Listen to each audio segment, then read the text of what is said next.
Muy buen día, tengan todos. Me presento, soy el doctor Fernando Bernardo Reyes Olagaray, con especialidad en imagenología diagnóstica terapéutica realizada en el Hospital Centro Médico Nacional Siglo XXI y cuento con la alta especialidad en resonancia magnética realizada en Médica Sur y actualmente soy adscrito en el turno vespertino del Departamento de Resonancia Magnética de Médica Sur. Muchas gracias al comité organizador, así como a la maestra Janet Tanus y al maestro Francisco Avelar por la invitación a participar en este Congreso Internacional de Imagenología en su edición número 26 y al curso nacional de Imagen Vascular y Musculoesquelético e Imagenología de la Mama en su edición número 15. Con la charla que hoy nos toca participar es la evaluación del plexo braquial por resonancia magnética.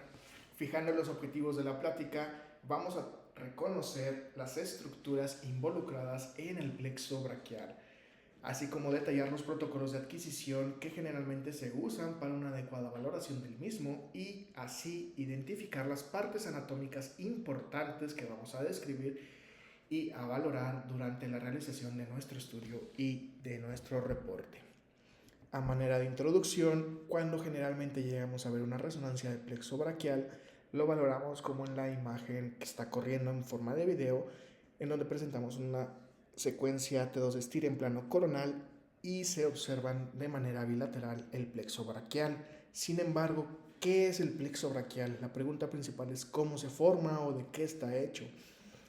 Las definiciones generales es que es una red neuronal compleja que proporciona inervación motora y somatosensorial a el brazo, hombro y toda la parte superior del tórax. O sea que toda esta parte va a estar inervada por el plexo braquial. Por lo tanto, la evaluación física, en la historia clínica y las pruebas electrofisiológicas juegan un papel fundamental también en la ayuda de un diagnóstico completo. Sin embargo, las imágenes es el que tiene el papel más importante. ¿Por qué? Porque conforme vayamos yendo de la mano con esta charla, vamos a entender que el estudio de resonancia nos va a ayudar a valorar desde la región de la raíz hasta las divisiones y fascículos que cuenta el plexo braquial y así poder tener un adecuado diagnóstico.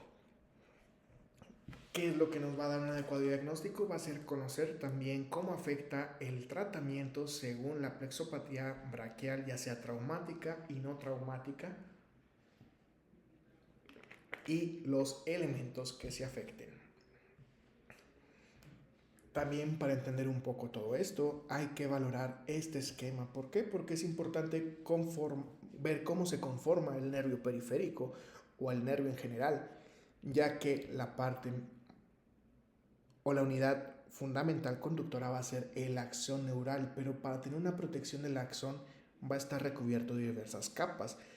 La primera capa que recubre a nuestro axón va a ser el endoneuro, que va a tomar en cuenta todo el soporte y la mielinización de las capas de lipoproteína que generan las células de Schwann. Posteriormente se van a conformar con un perineuro, que es la situación que cubre todo esto, y posteriormente se agrupan en fascículos, los cuales van a tener también irrigación muy pequeña asociada a una barrera hematoencefálica que va a estar adyacente a toda la región del epineuro y poder tener ese intercambio de sustancias para mantener nutrido todo este complejo. Ya que conocemos este complejo, se va a formar el nervio espinal y este nervio espinal, a su vez, antes de la salida va a estar conformado por una raíz anterior y una raíz posterior en donde también vamos a localizar el ganglión. Y esto hay que tomarlo muy en cuenta porque conforme vamos a ver viendo, así como conocemos que hay lesiones traumáticas y no traumáticas del plexo, también el plexo se pueden clasificar en lesiones preganglionares y postganglionares. En cuanto a la misma estructura del plexo, hay que tomar en cuenta cómo se va a dividir. ¿Por qué? Porque cuando vemos en un plano sagital, como en este caso en una secuencia T1, los nervios van corriendo o van con un trayecto hacia la región externa, van de medial a lateral, siguiendo el trayecto que van a inervar y se forma el plexo braquial. Sin embargo, hay que tomar en cuenta que entre más lejano estés de la situación medial, más delgados se van a observar los nervios.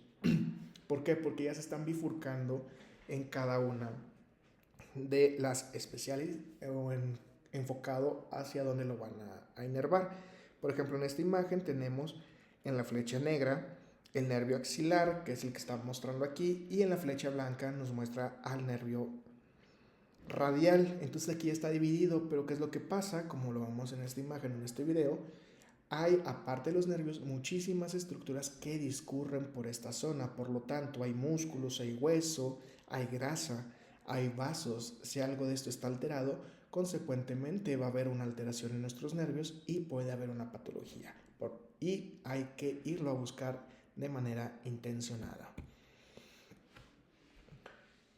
En cuanto a la anatomía del plexo braquial, el plexo braquial, cuando lo vemos en plano coronal y en plano sagital, a veces tenemos una discrepancia porque no sabemos dónde inicia cada cosa. Para valorar esto tenemos este esquema que está muy bonito y nos representa todos los nervios espinales, y esta parte que está en morado corresponde a las raíces que forman como tal al plexo braquial va de C5 a T1, recordando que tenemos un nervio que es C8. Partiendo de ahí, las raíces se conforman en troncos, y los troncos van a tener divisiones, y las divisiones van a tener fascículos, que es el lateral, posterior y medial, y estos últimos van a dar las ramas terminales. Estas ramas terminales pueden darse desde la región de la raíz, ¿de acuerdo? No necesariamente tienen que estar hasta acá, hasta el final, y hay que buscar ciertos nervios de manera específica dependiendo de la patología o de la lesión. Entonces, por lo tanto, tomando en cuenta esto, siempre hay que recordar que el plexo braquial se va a dividir en raíces, troncos, divisiones, fascículos y ramas terminales, ¿de acuerdo? Y esto ya lo podemos traspolar al estudio de resonancia magnética. Pero a su vez, como todo, necesitamos referencias anatómicas para saber dónde se divide cada cosa, dónde se segmenta cada parte de lo que estamos hablando. ¿Por qué? Porque entonces yo de libre albedrío podría decir, yo hasta aquí yo considero raíces, yo hasta aquí considero tronco, yo hasta aquí considero división, etcétera, etcétera. Y no se trata de eso, ya está bien dividido, ya más o menos en determinados planos te dicen cómo se va a observar ciertas situaciones. ¿Por qué? Porque hay que recordar que raíces vamos a tener solamente 5 raíces, que son las siguientes: C5, C6, C7, C8 y T1. Y vamos a tener 3 troncos, que son estos 3, que es la unión de las raíces y el trayecto de C7. Después de estas raíces va a haber 6 divisiones, que son las que aquí estamos marcando. Aquí hay 2, aquí hay otras 2 y aquí hay otras 2. Y después vuelven a ser 3. Van a ser 3 fascículos, que es un fascículo lateral, uno posterior y uno medial. Y por último son las ramas terminales. Entonces, tomando esto en cuenta, hay que aprendernos el número: 5 raíces, 3 troncos, 6 divisiones, 3 fascículos, y se manejan, que te puedes aprender que son 5 ramas terminales en la parte final, ¿de acuerdo? Ahora bien, si vamos a valorar todo el plexo braquial, hay que valorar desde el agujero, desde el foramen. Si nosotros vemos el foramen en un esquema, así lo vamos a valorar. ¿Por qué? Porque hay variantes anatómicas con los pacientes. ¿Qué quiere decir estos variantes anatómicas? De que va a haber nervios o va a haber raíces que incrementen en el plexo braquial. ¿Cuáles son las más comunes? Las más comunes es que el nervio de C4 o acá abajo el de T2 se conecten y generen algunas ramas que contribuyen al plexo braquial.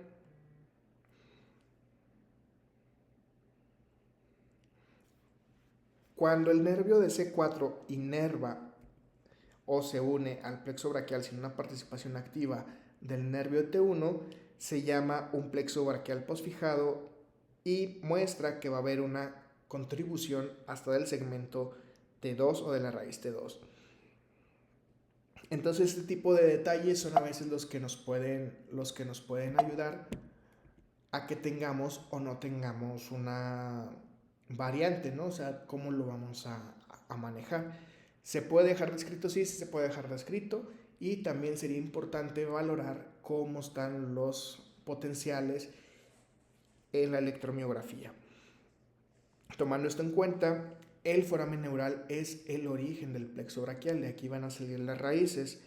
Entonces, en el plexo braquial en forma axial vamos a valorar que está la raíz ventral y la raíz dorsal.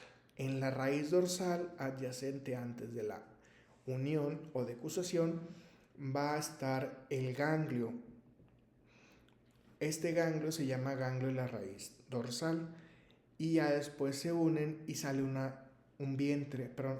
ramo espinal que es el anterior o el ventral y el ramo dorsal. ¿Cuándo vamos a valorar si es preganglionar o postganglionar? Aquí está el ejemplo. Preganglionar tiene que ser antes que pase todo el foramen y postganglionar es ya cuando lo rebasa. Esta va a ser la referencia, nuestro ganglio, ¿de acuerdo? Si está antes o después para poderlo definir o referenciar como en esa parte. En esta imagen adquirida de nuestros pacientes podemos tener este ejemplo.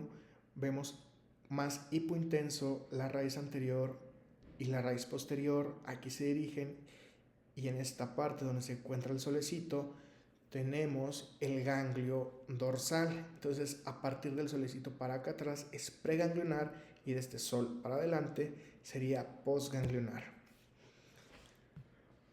Ahora bien, ¿cómo vamos a definir las raíces? ¿Dónde las vamos a ver? Generalmente te refieren que te puedes apoyar en los dos planos, ¿no? El coronal y el sagital, y en el sagital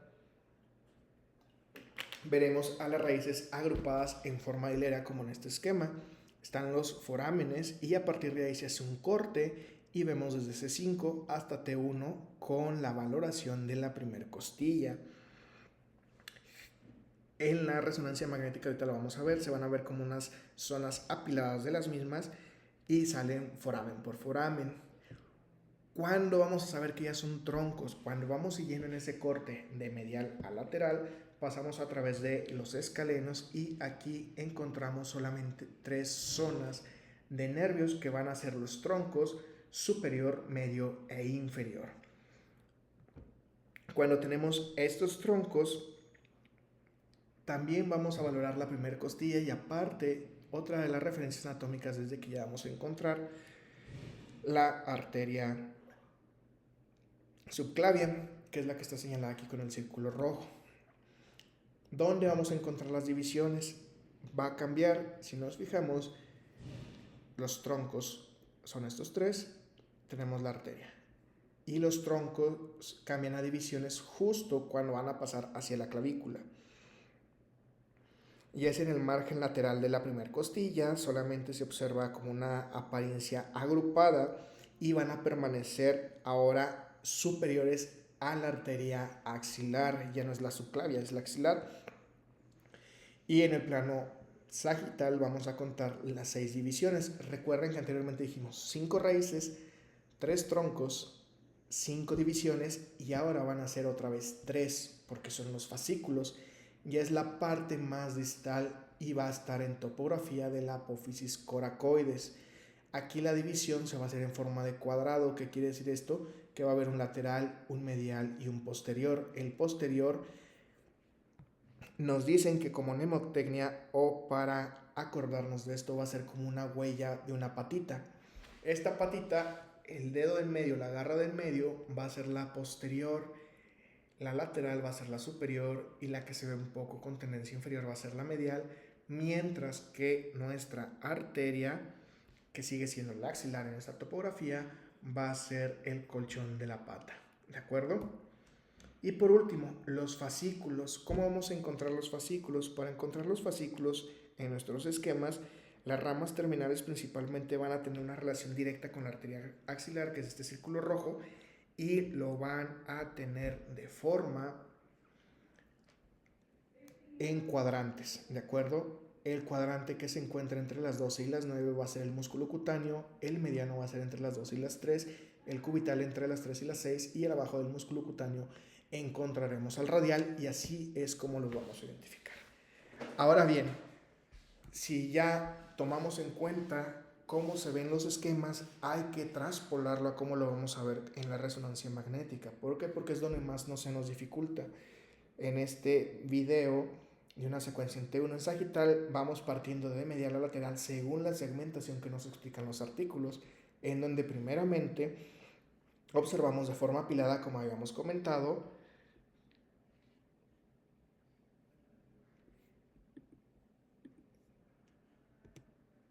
todos los nervios y después vamos a observar la arteria subclavia, ¿de acuerdo? Aquí contamos y van a ser los 5 nervios.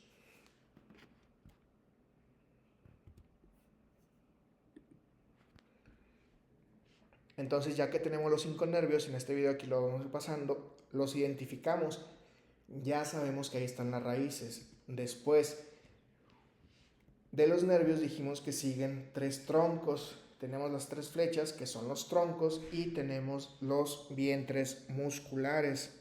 ¿Qué vientres musculares son? Pues va a ser el que discurre sobre el triángulo interescalénico. ¿Cuál es el triángulo escalénico? Es aquel que está entre el músculo escaleno anterior y músculo escaleno medio.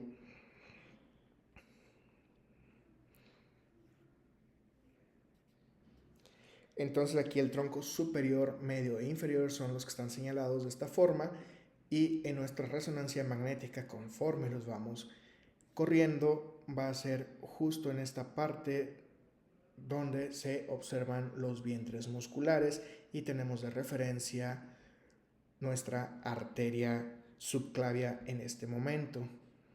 Posterior a esto pasamos al borde más distal de la primera costilla y tomamos de referencia a la clavícula. Cuando veamos la clavícula,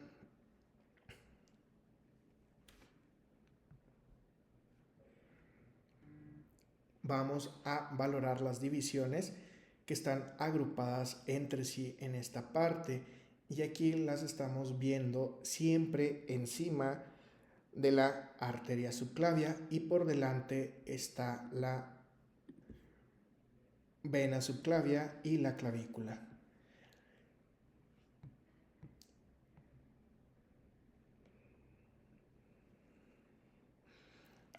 Ahora ya tuvimos las divisiones y seguimos con los fascículos. Recordamos que habíamos dicho que había un fascículo posterior, lateral y medial.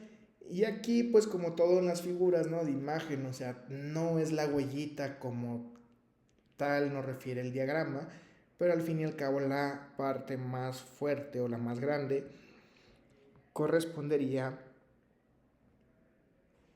a la estructura vascular, que sería nuestra arteria subclavia, y encima tendremos a los 3 fascículos. Este de aquí sería el lateral, posterior y el medial. Y ya por último tenemos ya la división de los fascículos, que este generalmente se va a encontrar en el borde lateral del pectoral menor, y vamos a valorar a los nervios músculo cutáneo, mediano,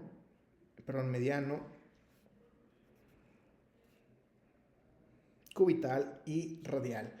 Y justo en medio de ellas va a estar la arteria axilar.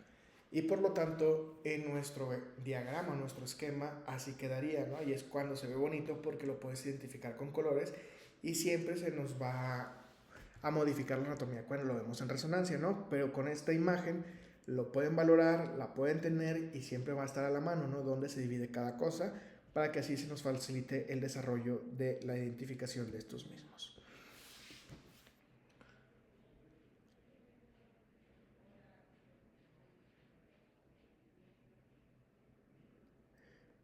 Ahora bien, la evaluación por resonancia magnética. La imagen de resonancia magnética tiene que valorarse dependiendo de qué es lo que nos pidan. ¿Qué quiere decir esto? que nosotros vamos a encontrar hallazgos dependiendo de la lesión que estén buscando.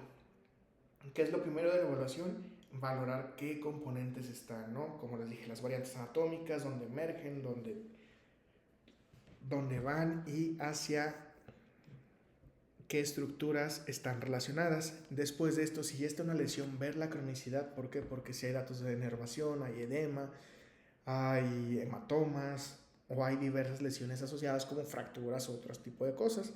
Lo que habíamos comentado, la denervación, y también ver una patología braquial traumática o no traumática. Esto es también un punto importante porque las lesiones van a cambiar un poco. Y por último, la evaluación tumoral, que es menos común, pero no quiere decir que no la vayamos a topar. ¿Qué es algo que vamos a tener que cuidar con la evaluación de resonancia magnética? Va a ser esto, los artefactos.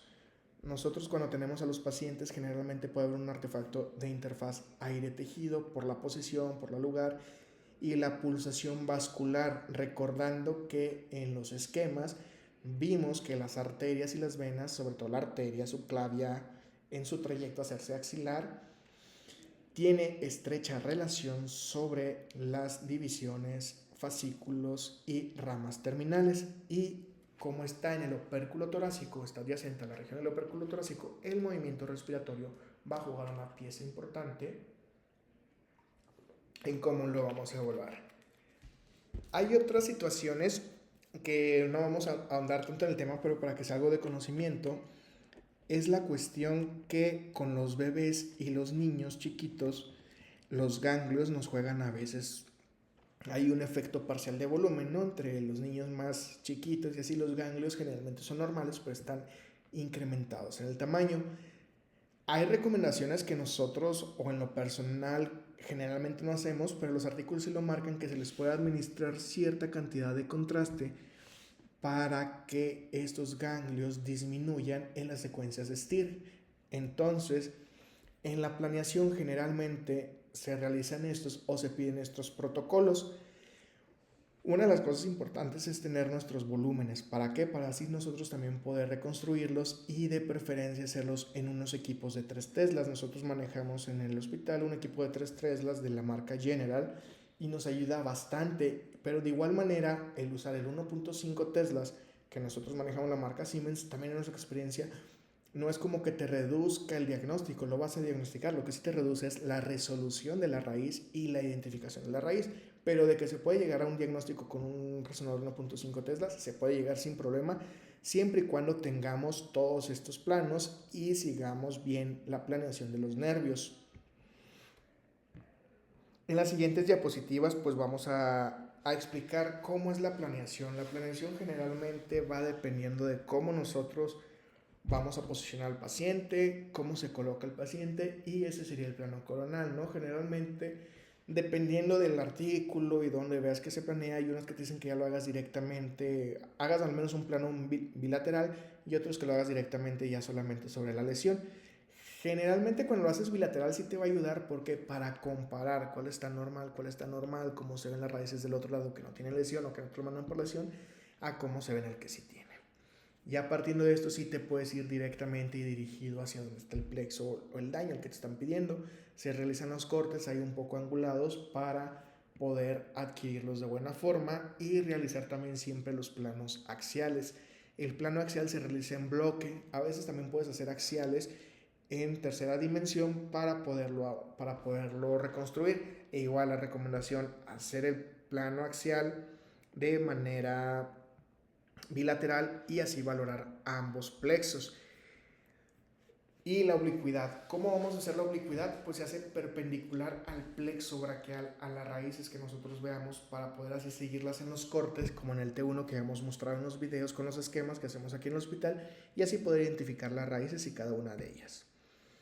Este también es un axial oblicuo hacia las raíces que nos permite ver el grosor y la dirección de las mismas, y así quedaría un ejemplo de cómo están nuestros protocolos o cómo se pueden llegar a adquirir, en donde observamos un T2 con supresión grasa, un T2 sin supresión grasa, un turboespineco en T1, y esta es la que nosotros llamamos como neurografía en 3D, que nos ayuda a valorar la hiperintensidad de los nervios, y esta misma se hace una reconstrucción en tercera dimensión para ver el grosor y la región, o más bien la extensión de los nervios, y vemos y llegamos hasta los fascículos terminales. Y por último, esta es una secuencia en T2 en plano sagital. Generalmente con esto se puede llegar a un diagnóstico. Sí, puedes pedirle más secuencias también, pero es donde nosotros tengamos el diagnóstico certero y también que el paciente no se alargue tanto los tiempos de hacer un estudio de este tipo. ¿Cuáles son los hallazgos normales? Los hallazgos normales, como lo vemos en estas imágenes de resonancia magnética, tenemos estos dos videos en donde es una secuencia en T1 sin saturación grasa y un T2 con saturación grasa. Aquí vamos a hacer el seguimiento del plexo, como lo habíamos visto con anticipación con ayuda de los esquemas. Valoramos la apófisis coracoides,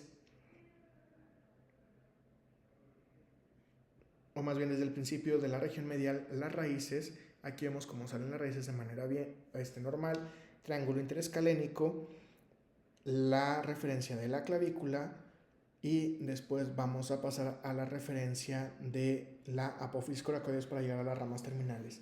Aquí si vemos el seguimiento, todas las raíces hasta la bifurcación en troncos y visiones tienen la misma intensidad de señal, tienen el mismo grosor y se ven continuas. Esto es importante, las vemos siempre. Otra cosa importante, no vemos lesiones a nivel del ganglio. Recuerdan que al principio les habíamos comentado que había lesiones preganglionares y posganglionares, entonces no hay ningún problema. Este es un estudio de plexo braquial normal. En este plano axial, de igual forma, valoramos de manera bilateral los plexos. El lado izquierdo vemos cómo baja y el lado derecho desde C5, C4, C5, C6, C7, C8 y T1, tomando en cuenta también la división de la costilla y del hueso clavicular. Si vemos aquí, este ya es un hallazgo normal contra el patológico, ¿no? En este video podemos observar cómo en la raíz de C8, C7 y C6 se observan más engrosadas que las contralaterales. Por eso también es importante que siempre lo hagamos comparativo. Vean cómo sube aquí un poco más grueso la raíz, o más bien emerge que el lado contralateral en estos dos niveles. Ahora bien, si ya identificamos lo normal, cómo lo vamos a seguir y qué es lo que vamos a ver, vamos a pasar a la lesión traumática del plexo braquial, que va a ser la más importante y donde más nos lo van a estar pidiendo, ¿de acuerdo? Esta lesión traumática del plexo braquial también va a depender del tipo de lugar donde nosotros estemos, ¿no? ¿Por qué? Porque va a haber lesiones en niños o en recién nacidos que es por un parto difícil. Si yo estoy en un centro donde veo muchos recién nacidos, si veo muchos bebés, a lo mejor voy a tener mucha patología de bebés. Sin embargo, si estoy en un lugar donde se esquía, donde practican mucho la moto y ese tipo de detalles, donde voy a tener un impacto directo sobre la región del opérculo torácico o la clavícula, voy a tener ese tipo de lesión traumática del plexo braquial. ¿Qué es lo que vamos a valorar del plexo braquial con las lesiones traumáticas? Lo primero que todo va a ser la avulsión de la raíz nerviosa. ¿Cómo se da una avulsión de la raíz nerviosa? Como su nombre se lo dice, se estira y se jala. Y esto es por origen traumático, ya sea cualquier tipo de traumatismo que acabamos de mencionar anteriormente, y surge de la lesión que vaya desde el origen de la raíz nerviosa proximal hasta las raíces terminales, de que va acompañado generalmente una avulsión preganglionar, va por una tracción nerviosa. Y podemos tener hallazgos directos e indirectos. ¿Cuáles son los directos? Los directos puede ser la discontinuidad del segmento y un desplazamiento asimétrico. Como lo vemos aquí, tenemos el desplazamiento asimétrico de la médula con la tracción de toda la raíz y todo el segmento. ¿Qué va a haber más? Edema. Si se acuerdan de las otras imágenes que nosotros habíamos compartido, la raíz no se ve tan hiperintensa como esto, y aparte, si usamos medio de contraste, podemos ver un reforzamiento de las mismas en estas secuencias en plano coronal, en T2 STIR, y en estas en plano axial valoramos ese tipo de detalle en la flecha azul y en la flecha ocre. Ahora, va a haber hallazgos indirectos. ¿Cuáles son los hallazgos indirectos principales? Va a ser un pseudomeningocele junto con el desplazamiento de la médula espinal y en ocasiones puede haber un poco de edema por denervación. Este edema, si se le aplica medio de contraste, va a haber un realce y por lo tanto va a haber un cambio en la señal. Aquí valoramos un pseudomeningocele, es una colección que está ahí adyacente al nervio. Vemos aquí de manera comparativa en el plano axial, con la flecha roja nos señala el pseudomeningocele. ¿Cómo lo diferenciamos de un quiste perradicular o de otra cosa? Porque no vemos la raíz, ¿de acuerdo? O sea, la raíz, ¿cómo se observa? Aquí vemos raíz, aquí no vemos raíz. Entonces ahí está la avulsión de esa zona. Esto también va a ser generalizado o va a haber mucho cuando haya una parálisis de plexo postnacimiento. Aquí va a ser una tracción excesiva durante el parto, que va a ser un parto difícil, hay avulsión, les fracturan la clavícula, jalan el brazo y por lo tanto arrancan o avulsionan la raíz. En este diagrama tenemos este ejemplo que lo identifica, en donde se puede observar los cambios con la avulsión de la raíz a nivel de C7, se colecciona el líquido y no hay raíz, que es lo que vemos acá, ¿de acuerdo? Es lo que vemos acá de este lado. Entonces, si es del plexo superior de la raíz C5 y C6, sería un nerve Duchenne, pero si es del plexo en la porción inferior de C8 y T1, sería un Klumpek.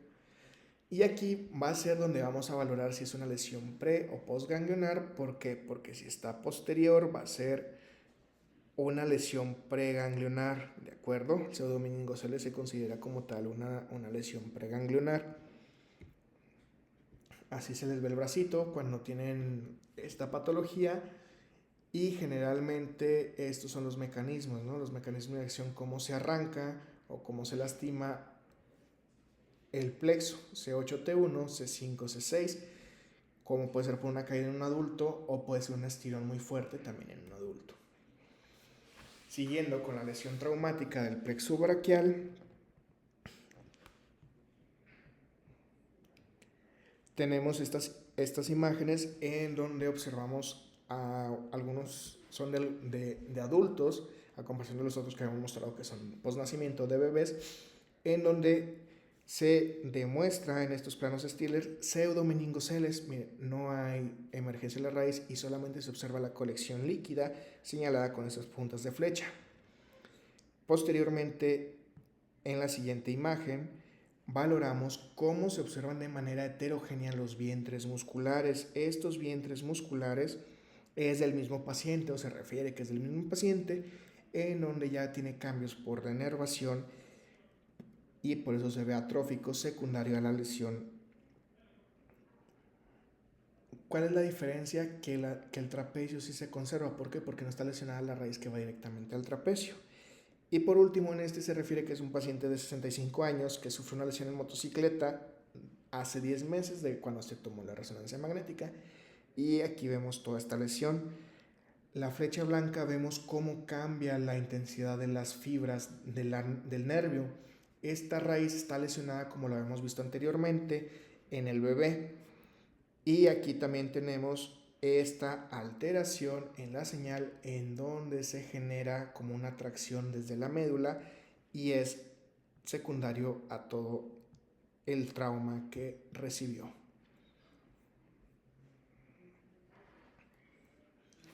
Aquí tenemos otros ejemplos en donde valoramos la alteración del plexo braquial. Puede ser un bebé o puede ser un adulto. En esto es importante ver que las fibras pueden estar engrosadas o pueden estar con edema.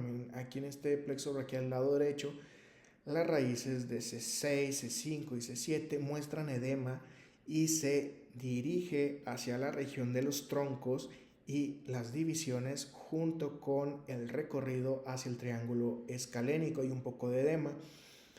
Sin embargo, ya que en las porciones más distales ya no se observa esta alteración porque se queda focal la lesión en esa zona.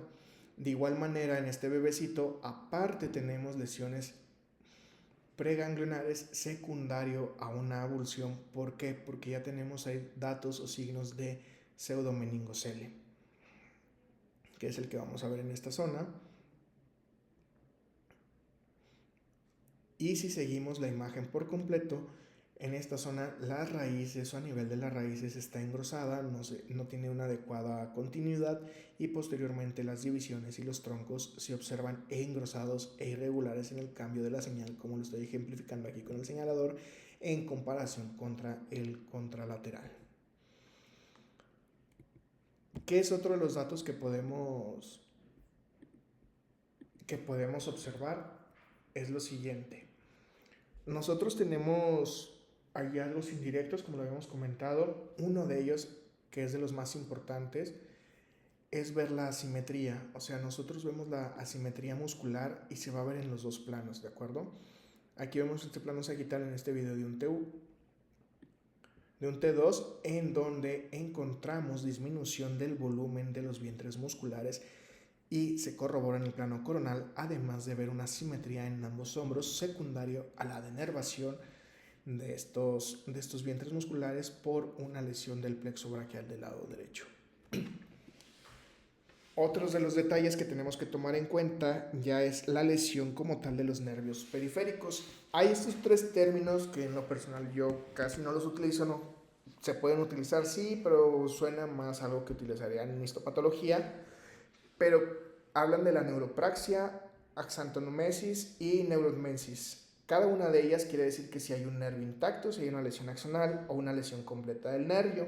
Generalmente, en la práctica, personalmente uso más el hecho de dejar como lesión por abducción, lesión por elongación y así, ¿no? O sea, es muy raro que... No quiere decir que no se puede utilizar, todos los podemos utilizar, está descrito y se puede realizar, y aquí son algunos ejemplos de esto.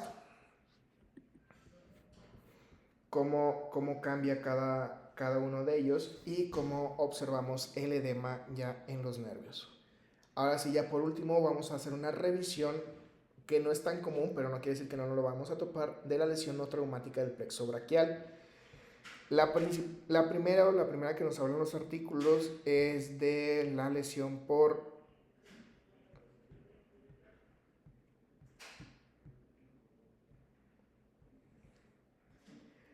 radiación. La radiación consiste cuando hay un tumor aquí cerca del opérculo torácico y por lo tanto se dañan los nervios. Los nervios se van a ver así engrosados e hiperintensos sin alguna lesión significativa de que estén elongados, que estén avulsionados, pero sí va a haber cambios en la distribución. Por ejemplo, aquí vemos en las tres, en estos tres cómo están engrosados y cómo cambia la denervación y hay un reforzamiento va a haber un reforzamiento de los vientres musculares secundario a la denervación, y esto es muy importante conocerlo porque después lo podemos confundir con otras patologías, ¿no? Siempre el antecedente va a ser muy importante. O sea, aquí los troncos, ¿cómo se ven? Se ven hasta irregulares, se ven muy gruesos, y si recuerdan al principio con lo normal serían muy muy delgaditos. ¿Cuál es el siguiente? El siguiente es el síndrome de salida torácico. Este puede ser más común de lo que nosotros creemos y hay que buscarlo y hay que valorar los hallazgos que vamos a ver. Por ejemplo, en esta radiografía anteroposterior de la columna cervical, ¿qué es lo que estamos mostrando? Estamos mostrando costillas cervicales que surgen de C7, por lo tanto puede ser significativo para tener una de estas lesiones. Y en este es un T2 en plano sagital, en donde con los brazos en posición de abducción, que también es importante cuando es un síndrome de salida torácico tener los brazos en abducción, muestran dichas costillas cervicales, que son estas puntas de flecha, y que se desplazan hacia la región ventral sobre el plexo a nivel del tronco inferior, que sería esta flecha que nos está señalando de esta forma. Igual tenemos otro ejemplo cuando tenemos una alteración de la arteria subclavia derecha. También puede haber una significancia en que tengamos este síndrome y podamos ver que hay una compresión neurovascular en el triángulo interescalénico o en el intervalo costoclavicular. Por lo tanto, se tiene que corregir para que la paciente ya no sufra o el paciente ya no sufra dolor.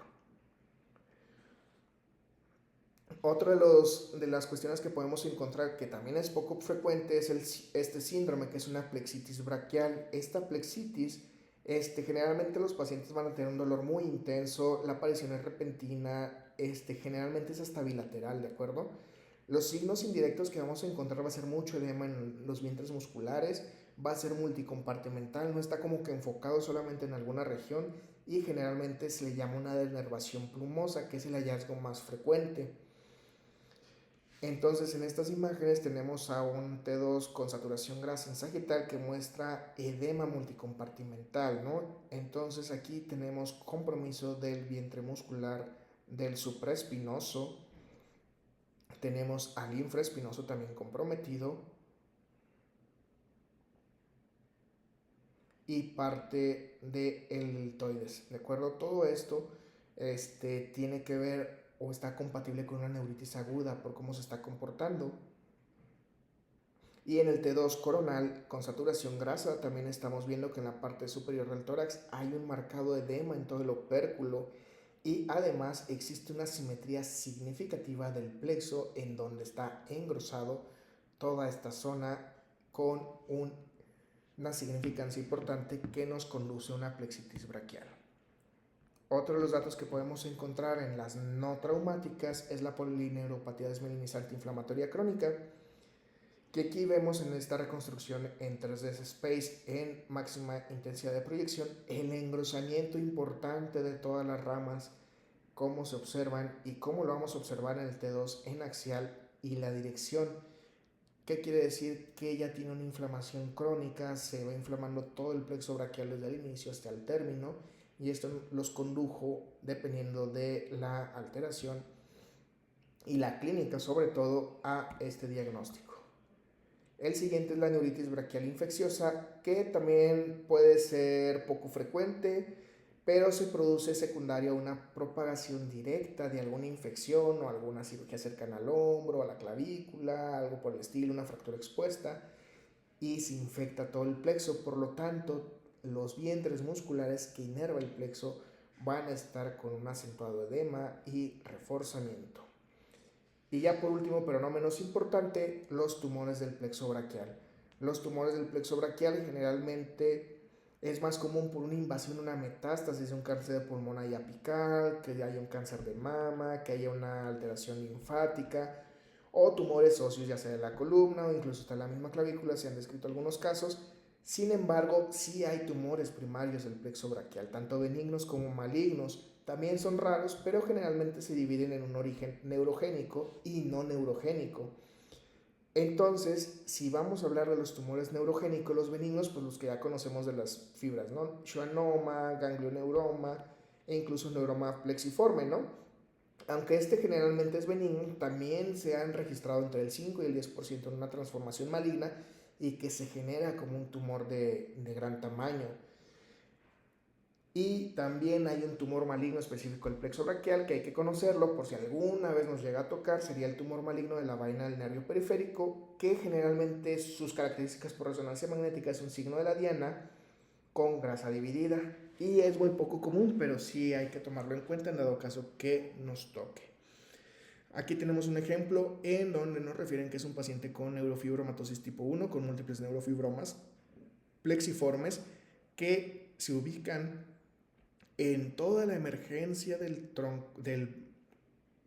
plexo braquial derecho, y que con la administración del medio de contraste en la secuencia T1 con saturación grasa, el plexo es parcialmente visualizado, secundario a que involucra las divisiones de este plexo. Y por último, aquí en la región más distal, también en el estir coronal de este mismo paciente, a nivel del supraespinoso, se observa posterior al plexo braquial un neurofibroma adyacente. Y aquí abajo también vemos otras lesiones que van de la mano con esta patología. Y por último, este es otro ejemplo en donde es un tumor de la vaina a nivel de C5, que nos señala aquí con la flecha. Tenemos un T1, tenemos el STIR y el T1 con medio de contraste, en donde tiene un reforzamiento intenso, característico de este tipo de tumores, y que muestra el signo clásico de la diana. Entonces, para concluir nuestra charla, ya vimos que la anatomía juega un papel importante en el dominio de dónde está la lesión, si es preganglionar, si es postganglionar, si está elongado, si está avulsionado, si solamente es edema y qué parte es la que está lesionada. También los antecedentes del paciente. ¿Por qué? Porque a veces nos puede llegar un paciente de 30 años, de 20, de 60 y que el paciente tenga el hombro caído, que tenga alguna alteración o que tenga una asimetría en la cintura escapular. Y por lo tanto, si nosotros con una simple pregunta es, ¿usted en el parto fue un parto difícil o tiene algún antecedente de fractura de clavícula? Nos va a cambiar la visión de cómo lo vamos a abordar y por lo tanto cómo vamos a tener una adecuada planeación del estudio, porque ese es el de elección. Ya vimos las diferentes causas, las diferentes anomalías y cómo podemos ayudar al tratante, al clínico cirujano que nos lo mande y también charlar con ellos de qué opciones les dan, cómo hacen la cirugía, cómo lo reintervienen y cuál es la ventana, ¿no? Porque no es la misma ventana en un adulto mayor que en un adulto joven y que en un bebé. Y al fin y al cabo la cirugía es la parte más importante para poder ayudar a nuestros pacientes a que recuperen un poco de funcionalidad respecto a sus lesiones. Esta es parte de la bibliografía en la cual está basada esta plática, la cual revisamos para poder entregar una revisión oportuna y actual respecto al abordaje del plexo braquial. Por mi parte es todo el día de hoy. Muchísimas gracias por la invitación a todos y por su atención. Este es mi correo electrónico para cualquier duda, pregunta o aclaración. Muchas gracias.